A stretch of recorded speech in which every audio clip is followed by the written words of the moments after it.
नमस्कार विद्यार्थी मित्रांनो, माझं नाव भावना खोब्रागडे.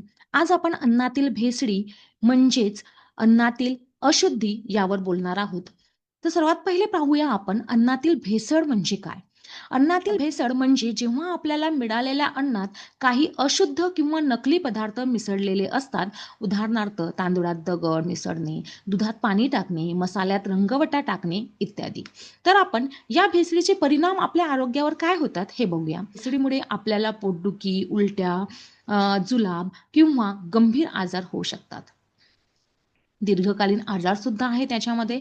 काही वेळा भेसळीमुळे किडनी, लिव्हर किंवा हृदयावर परिणाम होऊ शकतो. काही भेसळी कर्करोगासारखे आजार देखील निर्माण करू शकतात. बालकांवर सुद्धा या भेसळीचा वाईट परिणाम होऊ शकतो. मुलांमध्ये वाढ थांबणे, अंगदुखी, अशक्तपणा या समस्या होऊ शकतात. आर्थिक नुकसान काय आहे? खरे तर अन्न न मिळाल्यामुळे आपला पैसा वाया जातो. तर भेसळी कशी ओळखायची?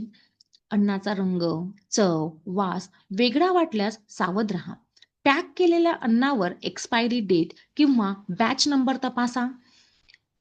शक्य असल्यास विश्वसनीय दुकानदाराकडूनच खरेदी करा. आपण याच्यावर काय उपाय करू शकतो? भेसळी अन्न खाणे टाळा, अन्नाची गुणवत्ता तपासा, भेसळी आढळल्यास संबंधित प्रशासनाला कळवा, घरात स्वच्छता आणि योग्य अन्न साठवणूक करा. मित्रांनो, अन्नाची भेसळी टाळणे हे आपल्या आरोग्यासाठी खूप महत्त्वाचे आहे. योग्य आणि सुरक्षित अन्न खाणे म्हणजे आपले आरोग्य चांगले राखणे. तुम्हाला हा व्हिडिओ कसा वाटला? खालील कमेंट करून सांगा आणि पुढील पार्टसाठी आपल्या YouTube चॅनलला सबस्क्राईब करा. धन्यवाद.